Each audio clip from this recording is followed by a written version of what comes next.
नमस्कार। स्वगतोक्ति के छठम एपिसोड में हम दर्शन शास्त्र के विषय में एकर पहिने जे कहने छलहुँ तकरा आगाँ बढ़बै छी।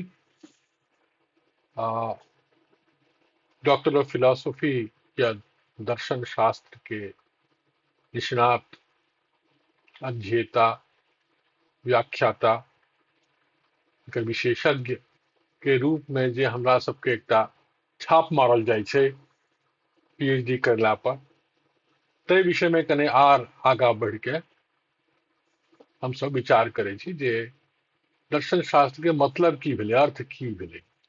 बहुत सरल रूपसँ एकर उपस्थापना कए रहल छी। एहिमे विद्वान पंडित जे छथि एक एक विषय के ओ निश्चित रूप से हमरा से बेसी नीक आ बेसी दूर धरि आ बेसी विस्तार सँ एकर वर्णन कऽ सकै छै। मुदा हम मात्र शोधार्थी के या सामान्य जिज्ञासु व्यक्ति के जिज्ञासा के निवारण करबाक प्रयास करब। पहिल बात तऽ ई भेलै जे पश्चिमी आ पूर्वी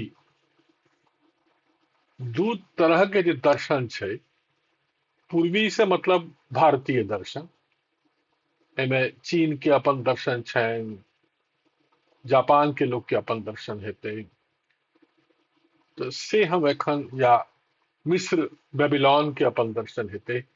मुदा हम एखन मोटा मोटा रूप से पश्चिमी दर्शन जे यूरोपीय सिविलाइजेशन से हमरा भेटल अइ, जेकर एखन बोलबाला छै, एखन शोध कार्य करऽ जाउ तऽ अहाँके बहुत रास एहन दर्शन के तत्व, एहन दर्शन के टेक्नोलॉजी, दर्शन के टर्म अहाँके भेटत जे पश्चिमी दर्शन से आयल अइ।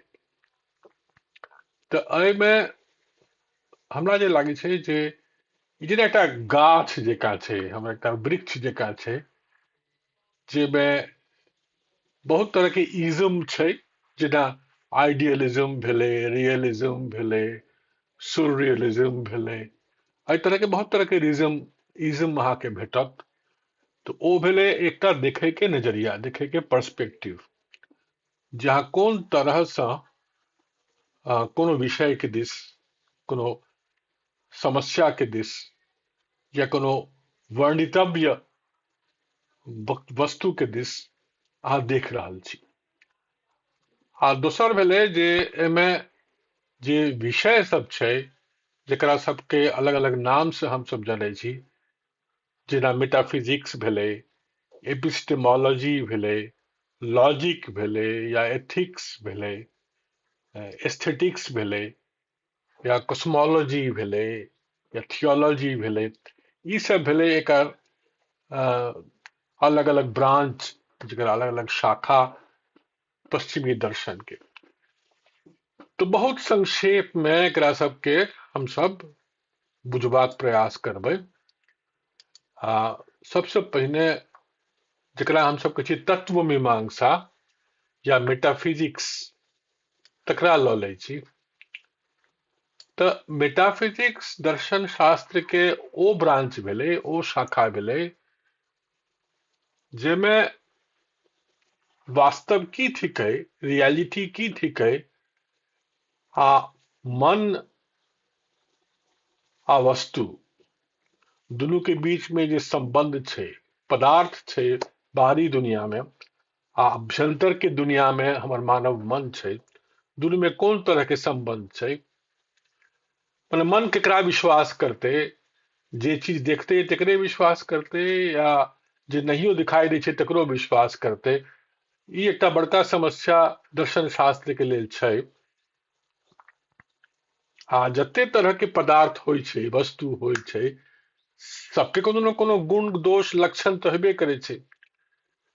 तऽ ओ सब जे गुण दोष लक्षण सबटा छै, तकर भीतर में कोन वस्तु के भीतर में पोटेंशियलिटी छै, कोई में संभावना छै, किछ हेबाक संभावना, किछ करबाक संभावना, किछ आगा ओइसे चल के आर किछु बुझबाक संभावना आ कोन वस्तु में ओ संभावना महत्वपूर्ण नहीं छै, लेकिन ओ जे छै से छै एक्चुअलिटी जे छै से छियै। तऽ सत्य की थिकै आ जकरा कहै छै ट्रूली रियल, सचमुच के वास्तव जे छै वो की भेलै। मेटाफिजिक्स ई तत्व जिज्ञासा करे छै। फिजिक्स तऽ हमसब जानै छी, भौतिकी थिकै, पदार्थ विद्या जकरा बांग्ला में कहै छै। लेकिन मेटाफिजिक्स भेलै तकर पाछा जे एकटा तत्व छै, ई जे जागतिक वस्तु, जागतिक पृथ्वी के बुझबाक समझबाक के पाछा एकटा बड़का तत्व काज कऽ रहल छै, तकरा कहै छै मेटाफिजिक्स। आब एहिमे आगा बढ़ि के एकटा आर दर्शन आबि गेल छै, जकरा कहै छै एपिस्टेमोलॉजी। एपिस्टेमोलॉजी के तर्क बहुत रास व्यक्ति, बहुत विद्वान व्यक्ति, अक्सर हम सब जे यूट्यूब में देखे छियै या सामने सामने जे भाषण सुनै छियै, तऽ बहुत गोटे एपिस्टेमोलॉजिकल आर्ग्यूमेंट दै छै, एहन तर्क दै छै जेकर तर्क एपिस्टीम से कनेक्टेड छै। तो की भेलै एपिस्टेमोलॉजी? एकरा हम सब की कहब, हमर अपन भाषा में कहब ज्ञान मीमांसा। जो ओ भेलै एहन बात जे मान लिअ जे अहाँके मेटाफिजिक्स जो तत्व मीमांसा भेलै, तऽ एपिस्टेमोलॉजी भऽ गेलै ज्ञान मीमांसा। ग्रीक में एपिस्टीम जे शब्द छै तकर अर्थ भेलै नॉलेज, ज्ञान। आबे लोगोस जे छै, लॉजी में लोगोस जे छै, एपिस्टीम प्लस लोगोस, तो ई लोगोस भेलै तर्क, आर्ग्यूमेंट, रीजनिंग, जकर एकटा कोन तरह से रीजनिंग अहाँ करबै, कोन तरह से तर्क देबै, तऽ शब्द के माध्यम से तर्क देबै, भाषा के माध्यम से तर्क देबै।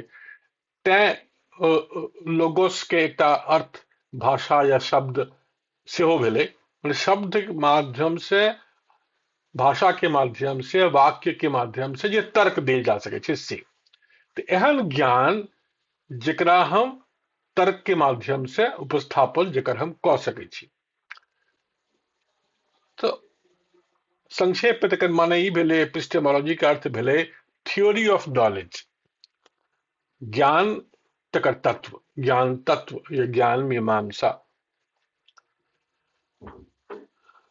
तो 4 तरह के मेजर बात पर एक ई टिकल छै। एकटा भेलै नेचर, ऑरिजिन आ लिमिट।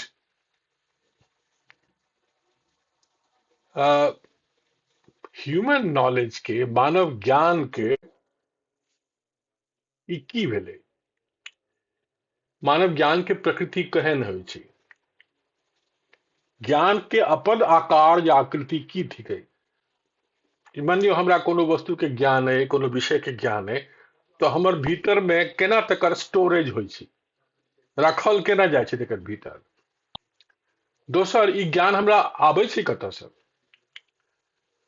बहुत लोग कहते जे गुरुजी से आबै छै ज्ञान, या पिता माता से आबै छै ज्ञान, या शास्त्र जे लिखल छै तैसे आबै छै ज्ञान, या बहुत गोटे इहो कहता जे हम चारो दिस देखै छी, जे बुझै छी, जे सुनै छी, जे सीखै छी, तैसे आबै छै ज्ञान। ठीक, अलग अलग पद्धति से, अलग अलग स्रोत से ज्ञान आबि सकै छै। तकर ओरिजिन की भेलै, एकटा बड़का बात।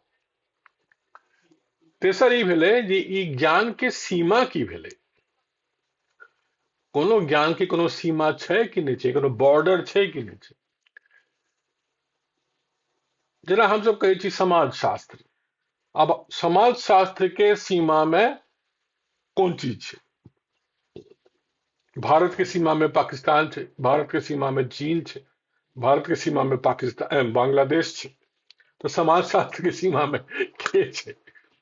तो बहुत गोटा कहता है समाज शास्त्र के सीमा में भाषा विज्ञान छै, समाज शास्त्र के सीमा में नृविज्ञान छै, मानव विज्ञान जकरा एंथ्रोपोलॉजी कहै छै से छै।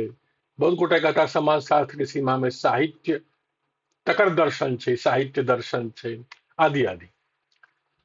तो एकर सीमा की भेलै? कोनो ज्ञान के हर क्षेत्र के अपन सीमा होइ छै और हर क्षेत्र के अपन औजार है छै, टूल्स, टेक्नोलॉजीज, टर्म्स से होइ छै। तो भाषा विज्ञान में जेना बहुत तरह के टर्म छै। भाषा विज्ञान में मान लियो ध्वनि के संबंध में एक टर्म छै, वाक्य के संदर्भ में दोसर टर्म छै, या शब्द के संदर्भ में तेसर तरह के टर्म छै, या अर्थ मीमांसा के संबंध में, सिमेंटिक्स के संबंध में दोसर चारिम तरह के टर्म्स छै। तहिना प्रत्येक शास्त्र में, प्रत्येक विज्ञान में, प्रत्येक क्षेत्र में ज्ञान के अपन अपन टूल्स, टेक्नोलॉजीज, टर्म्स से रहै छै। कखनो कखनो एहन होइ छै जे एकटा टर्म हम बनौने छी जेकर अर्थ एक विज्ञान में एक तरह से होइ छै, दोसर विज्ञान में दोसर तरह से होइ छै। जेना मॉर्फोलॉजी छै, आ मॉर्फोलॉजी लऽ के अहाँ जो बॉटनी में चलि जायब तो तकर किछु आर अर्थ भऽ जेतै, आ मॉर्फोलॉजी लऽ के जो अहाँ भाषा विज्ञान में चलि आबै छी शब्द के संदर्भ में तो तकर आने अर्थ भऽ जाइ छै। तो सेहो भऽ सकै छै। मुदा एतबे जे ई जे एकटा ज्ञान के एकटा परिधि बनि गेलै, हमरा सबके एकटा तत्व बनि गेलै, एकर खोज भेलै एपिस्टेमोलॉजी। ई सबटा खोज, चाहे अहाँ ज्ञान मीमांसा करियो या तत्व मीमांसा करियो, मेटाफिजिक्स करियो चाहे एपिस्टेमोलॉजी करियो, सबटा में महत्वपूर्ण बात ई छै जे कोनो न कोनो तरह से में तर्क या रीजनिंग आबि जाइ छै। तखन तऽ एकटा बड़का जे ब्रांच छै वेस्टर्न फिलोसॉफी के जेकरा कहै छै लॉजिक, तकर महत्व तो हम बुझबे करै छी। किया तऽ एरिस्टोटल, अरस्तु से लऽ के जो बुलियन लॉजिक एकरा कहै छै मैथमेटिक्स में, या इमानुएल कांट के लॉजिक, या बर्टन रसल के लॉजिक, लुडविग विटगेनस्टाइन के लॉजिक, ई सबटा लॉजिक जे छै सब में महत्वपूर्ण बात भेलै तर्क, रीजनिंग। तर्क के संदर्भ की छै, तर्क के आकार प्रकार की छै, कोन तर्क के हम सुतर्क मानबै, कोन तर्क के हम कुतर्क मानबै, आदि आदि। आ तर्क के जे प्रिंसिपल्स छै, जे नीति छै, नियम छै, ओ की भेलै? कोन वस्तु के हम वैलिड इन्फेरेंस मानबै? वैलिड इन्फेरेंस के मतलब की भेलै? सदर्थक या सार्थक अनुमान।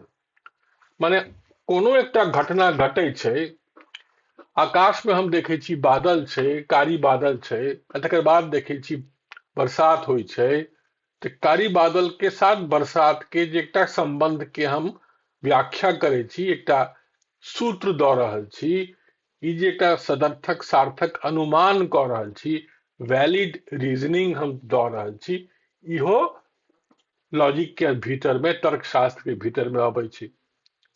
तहिना कोनो वस्तु के जखन हम अनुमान तकर विषय में हम करै छी, तकर प्रमाण तो हमरा चाहिए, तकर माने डिमॉन्स्ट्रेशन सेहो बहुत जरूरी छै। तो लॉजिक में तय वैलिड इन्फेरेंस आ डिमॉन्स्ट्रेशन दुनू के बहुत महत्वपूर्ण जगह छै। सार्थक अनुमान आ तकरा प्रमाणित करब, प्रमाण, तकर की एग्जाम्पल छै, की उदाहरण छै, आ की ओकर एविडेंस छै, से इम्पोर्टेंट छै। तहिना नीक तर्क आ बेजाय तर्क, ई दुनू में फर्क छै। बहुत गोटा जानै छै जे केओ एखन हमसब देखने छी जे अलग अलग समय में कोनो कोनो राजनेता जखन किछु बाजै छथि आ तकर विरोध में आन कोनो राजनेता किछु बाजै छथि, कखनो कखनो ओ तर्क छोड़ि के वैयक्तिक आक्रमण के दिस चलि जाइ छै। तो ओ तऽ कुतर्क भऽ गेलै, ओ तऽ तर्क नहीं भेलै। तैं good logic and bad logic, good reasoning आ बैड रीजनिंग, ई दुनू तरह के संभावना छै।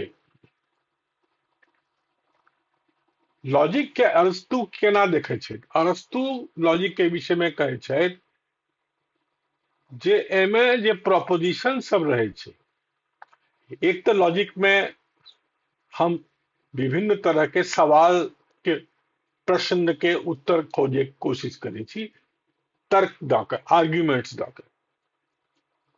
मुदा एमे जे प्रोपोजिशन रहे छै, आर्गुमेंट दैत काल हम किछ प्रोपोजिशन रखे छी, हम प्रपोज करे छी, तकरा कहै छै प्रोपोजिशन। जे किछ हम प्रपोज करे छी, जे हम एकटा अपन तत्व ठाढ़ कऽ दै छी, जे एकर ई भेलै उदाहरण, एकर ई भेलै कारण, या एकर ई भेलै नियमावली, आदि आदि। तैं ई बहुत जरूरी छै जे लॉजिक के हम सब एकटा नव तरह के, आवश्यक तरह के रीजनिंग दैत रहे छी। तैमे की चीज जरूरी होइ छै? एकटा तैमे कंसिस्टेंसी हेबाक चाही। जे बात अहाँ कह रहल छी से कंसिस्टेंटली कहू। ई नहीं जे आइ एक तरह से एकर व्याख्या कऽ रहल छी, काल्हि दोसर तरह से, आ परसू तेसर तरह से, एना नहीं चलतै।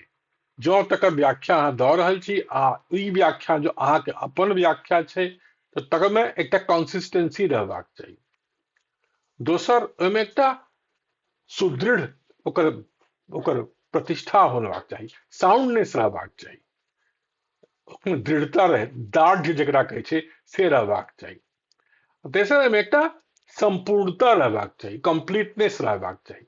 कंसिस्टेंसी, साउंडनेस, कंप्लीटनेस, ई तीनोटा बात बहुत जरूरी छै कोनो लॉजिक में, कोनो तर्क वितर्क में।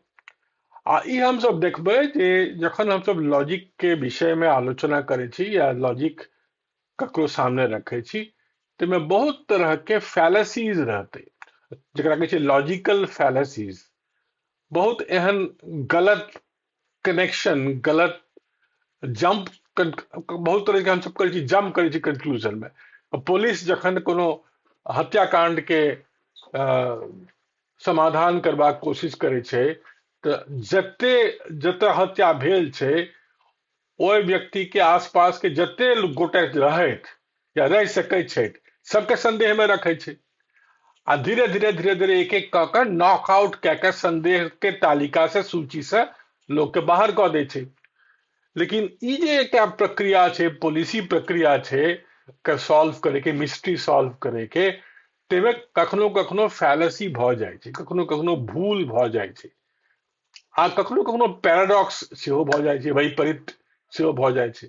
तऽ ई जे एकटा कार्य कारण संबंध, तैमे कोनो भूल व्याख्या या कखनो पैराडॉक्स भऽ जाइ छै, ई सबटा जे तर्कशास्त्र, जे लॉजिक छै, तकर भीतर में अबै छै। एकर बाद भेलै पश्चिमी दर्शन में एस्थेटिक्स या सौंदर्य शास्त्र, जकरा बंगला में कहै छै नंदन तत्व, हम सब मैथिली में कहै छी सौंदर्य शास्त्र। ई सौंदर्य शास्त्र हमरा सबके लेल बहुत जरूरी छै, साहित्य जगत के लोग के लेल या भाषा जगत के लोग के लेल बहुत महत्वपूर्ण छै। हाँ, ओना शिल्पकला के लोग जे सब छै, हुनको लेल बहुत जरूरी बात छै। किया तऽ एहिमे हम सब कोन चीज लेके व्यस्त रहै छी? एक तऽ भेलै ब्यूटी, सुंदरता। की भेलै सुंदरता? कोन चीज सुंदर छै? जे अहाँके सुंदर लागे छै, हमरा सुंदर नहियो लागि सकै छै, या आन केकरो से भऽ सकै छै बहुत सुंदर लागि रहल छै। तऽ तहन सुंदरता की भेलै? सुंदरता ओहि वस्तु में छै कि अहाँके देखे के दृष्टि में छै, से एकटा बड़का। दोसर भेलै टेस्ट, स्वाद। कोनो कविता के आस्वादन, रसास्वादन अहाँ कऽ सकै छी, आ ककरो ककरो लागि सकै छै नहीं ई तऽ बहुत कठिन कविता थिकै, हमरा कोर्स में सिलेबस में धऽ देलकै, लेकिन एकरा हम कोना बुझू, कोना पढ़ाऊ, कोना हम एकर व्याख्या करू, हमरा एकर कोनो स्वाद नहीं लागि रहल छै, भऽ सकै छै। तऽ ई अलग अलग व्यक्ति के ई भऽ सकै छै टेस्ट अलग अलग होय। तऽ एस्थेटिक्स में दुइटा महत्वपूर्ण बात छै, एकटा भेलै ब्यूटी, एकटा भेलै टेस्ट। आ एनसाइक्लोपीडिया ब्रिटानिका की कहै छै एस्थेटिक्स के बारे में? वो कहै छै जे एस्थेटिक्स कोन चीज लेके विचार करे छै,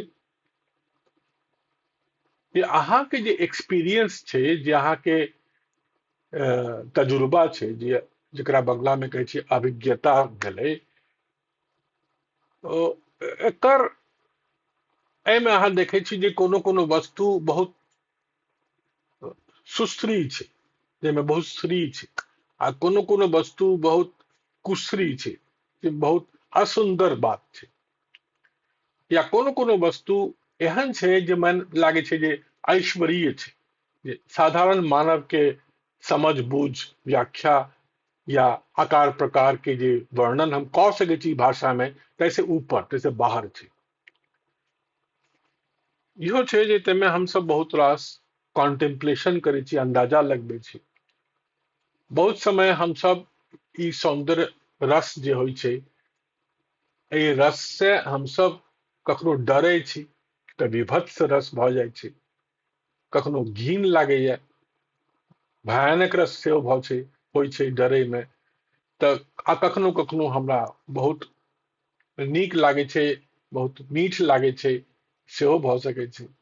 तऽ मीठ हो चाहे तीत हो, अ, मन के उत्तेजना बढ़ेबाक अ, कोनो दृश्य हो, या उत्तेजना के प्रशमन करे के कोनो दृश्य हो, बहुत तरह के जे सेंसुअस स्नायविक आनंद होइ छै, या तकर रिएक्शन क्रिया प्रतिक्रिया होइ छै, से सबटा एस्थेटिक्स के भीतर में आबि जाइ छै, जकरा असल में हमारा हमर जे ज्ञान परंपरा छै, भारतीय ज्ञान परंपरा छै, एहिमे बहुत गोटा एकरा रस सिद्धांत सेहो कहै छै, सौंदर्य शास्त्र के।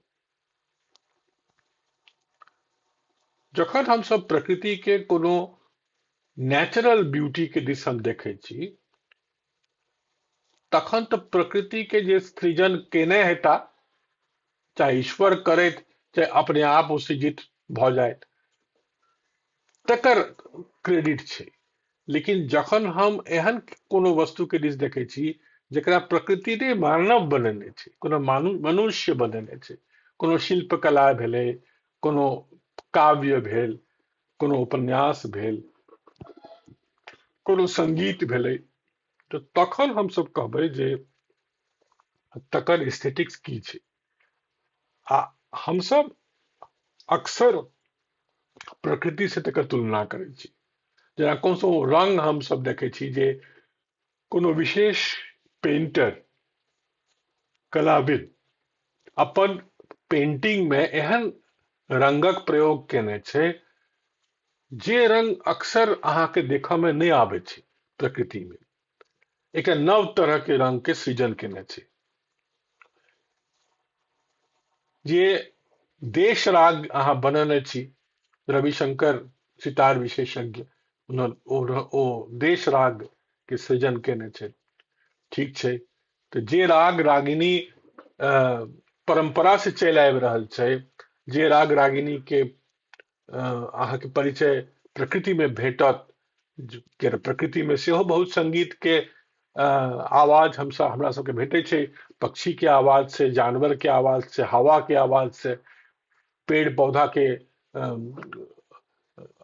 ओकर जे मूवमेंट छै, ओकर जे तैसे तकर आवाज से, आवाज तऽ बहुत तरह के हमरा सबके कान में अबै छै, लेकिन एहन कोनो आवाज जे अहाँ बना रहल छी, एहन कोनो संगीत, एहन कोनो नोटेशन अहाँ बना रहल छी जे बिल्कुल तैसे हटि कऽ हो, तऽ तकर एकटा अपन सौंदर्य भऽ सकै छै, तकर एकटा अपील भऽ सकै छै। तऽ से बहुत महत्वपूर्ण छै। तऽ ई एकटा संपूर्ण नव एरिया भेलै रस सिद्धांत या सौंदर्य शास्त्र, जकरा अहाँ कहि सकै छी पश्चिमी दर्शन में।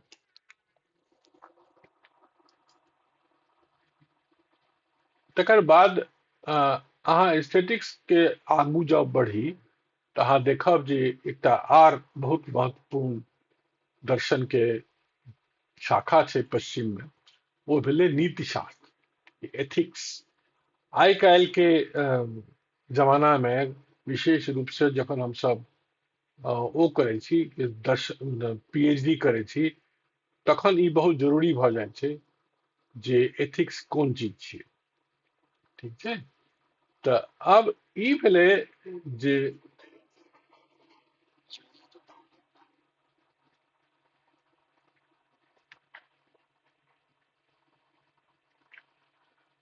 एथिक्स में हम सब देखे छी जे बहुत तरह के एथिकल सवालात आबि जाइ छै, प्रश्न आबि जाइ छै जे नीक बेजाय, गलत सही, गुण अवगुण या न्याय संगत अथवा तकर विरोध में अन्याय कोनो, ई जे सबटा बात होइ छै, एकर जे विचार होइ छै, एकरा हम सब कहि सकै छी एथिक्स या नीति शास्त्र के भीतर के बात। तऽ एहिमे एकरा ककरो केओ केओ मॉरल फिलोसॉफी सेहो कहै छै।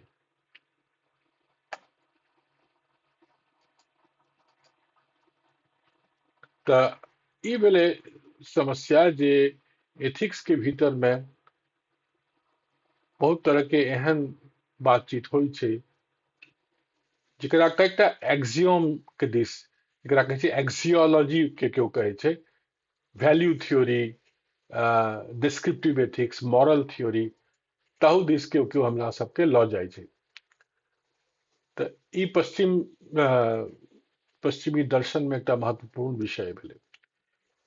एकटा आर महत्वपूर्ण विषय भेलै, ओ भेलै कॉस्मोलॉजी, ब्रह्मांड शास्त्र। ई जते हमरा सबके मेटाफिजिक्स छै या एपिस्टेमोलॉजी छै या विज्ञान के फिलोसॉफी ऑफ साइंस भेलै या फिजिक्स के फिलोसॉफी या मैथमेटिक्स के फिलोसॉफी भेलै, ई सबटा मिला के एहि ब्रह्मांड के विषय में जतऽ हम सब छी, जतऽ हमरा सबके विश्व छै, दुनिया छै, आ जतऽ सूरज छै, चंद्रमा छै, तारिका छै, नक्षत्र छै, एकर विषय में एक कॉस्मोलॉजी के विषय में एकटा अवधारणा कोना कैल जाए या केना तकरा समझाल जाए, ई एकटा बड़का समस्या के जगह भऽ जाइ छै। आ पश्चिम में एकर एकटा बहुत महत्वपूर्ण जगह छै कि कॉस्मोस के हम कोना जानी, आ एहि कॉस्मोस के जे हम जानि सकी तऽ तखन एहि कॉस्मोस के रियलिटी के साथ आरो कोनो दुनिया छै, आरो कोनो विश्व छै, आरो कोनो ब्रह्मांड छै, ब्रह्मांड एकटा भेलै कि अनेक भेलै, इहो सब प्रश्न में हम सब फंसि जाइ छी। ओना तऽ कोपरनिकस 1661 में एकर एकटा ब्रह्मांड के स्वरूप बनेने छथि, मुदा एकर बहुत महत्वपूर्ण एकटा उदाहरण, महत्वपूर्ण एकटा व्याख्या हम सब देखे छी, विशेष रूप से डिक्शनरी के बाजू बाजू में जे थेसरस बने छै ताहिमे, जे हम समस्त विश्व, हमर जे अपन विश्व है, मन में जे हमर विश्व काज कऽ रहल छै चारू दिस, हमर जे अपन ज्ञान, बुद्धि, विवेचन, अपन एक्सपीरियंस सबटा छै, तय के हिसाब से हम अपन पृथ्वी के, अपन विश्व के कोना हम अलग अलग कैटेगरी में, अलग अलग वर्ग में, श्रेणी में, अलग अलग खेमा में भाग कऽ सकै छी, तकर विभाजन केना कऽ सकै छी, आ एक एकटा जो विभाजित जे बॉक्स हमरा भेटल है तकर भीतर में आर की सब डिवीजन भऽ सकै छै, ताहू के भीतर में आप की सब डिवीजन भऽ सकै छै। तऽ इहो सबटा कॉस्मोलॉजी के एकटा अंग भऽ जाइ छै। आ ई लऽ जाइ छै हमरा सबके धर्मशास्त्र दिस, थियोलॉजी दिस, जे थियोलॉजी भेलै एहन एकटा systematic study of nature of the divine, जे डिविनिटी जकरा हम ईश्वर कहि सकै छी, जकरा हम एहन चालिका शक्ति कहि सकै छी, जो मान लिअ नास्तिको होय हम तऽ एहन एकटा चालिका शक्ति कहि सकै छी जे हमरा सबके संचालन करैए, जे फोर्स हमरा सबके बाध्य करे छै जे हाथ पर हम नहीं पैदल चली, पैर पर चली। तो ई जे एकटा छै, अपन सोची तऽ अपन दिमाग लगा के सोची, अपन केवल हृदय से नहीं सोची। तो ई जे एकटा एकर जे नियम नीति जे छै, एहि विषय में कखनो माइथोलॉजी सेहो एहिमे आबि जाइ छै, कखनो धार्मिक ग्रंथ सब से आबि जाइ छै, आ थियोलॉजी के बहुत तरह के ज्ञान व्याख्या हम सब देखे छी कोनो न कोनो धर्म ग्रंथ में हमरा भेटे छै, चाहे अहाँ कुरान देखी, चाहे बाइबल देखी, चाहे गीता देखी, सब में थियोलॉजी के ऊपर में कोनो न कोनो हमरा सबके सूत्र, कोनो न कोनो टेक्निक हमरा सबके भेट जाए। आ ओना तऽ ग्रीस में थियोलॉजी के जे शुरुआत भेलै से प्लेटो के माध्यम से भेल छै। आ चीन देश में थियोलॉजी के शुरुआत भेल छै कॉन्फ्यूशियस के माध्यम से। मुदा बहुत जल्दी चीन में तकरे संग जे बुद्धिस्ट थियोलॉजी छै सेहो आबि गेल छै। तऽ कॉन्फ्यूशियस आ बुद्ध के बीच में बहुत तरह के बात लऽ के चीनी सभ्यता जे छै आगाँ बढ़ल है। हमरा सबके जे अपन धर्मशास्त्र छै से कने विचित्र छै। ओहिमे कोनो एकटा विषय, एकटा तत्व, एकटा मीमांसा लऽ के हमसब नहि चलै छी। हमसब धर्मशास्त्र के बहुत तरह से बुझै छी, समझै छी। ताहि विषय पर हम आयब कनिए देर में। तऽ ई एकटा थियोलॉजी एकटा बड़का वेस्टर्न फिलोसॉफी के जगह भऽ जाइ छै, से जरूरी छै। तऽ एकर अलावे ई तऽ भेलै पश्चिमी भंगिमा सँ जखन हम दर्शन के दिस देखै छी। तऽ हमरा सबके अपन तरह के जे कोनो भंगिमा होइतै से तऽ ई जरूरी नहीं छै जे पश्चिमी शास्त्र के साथ तकर तालमेल हो। कि तऽ हमसब जे न्याय, वैशेषिक, सांख्य, योग, मीमांसा, पूर्व मीमांसा, चाहे उत्तर मीमांसा या चार्वाक दर्शन के माध्यम से दीन, दुनिया, पृथ्वी, विश्व, ब्रह्मांड सबके जाने के प्रयास करै छी, ओ पश्चिमी दर्शन से बिल्कुल हट के होइ छै। आ तकर व्याख्या, विस्तारित विवरण हम अगला एपिसोड में देब। आइ एतबे। धन्यवाद, नमस्कार।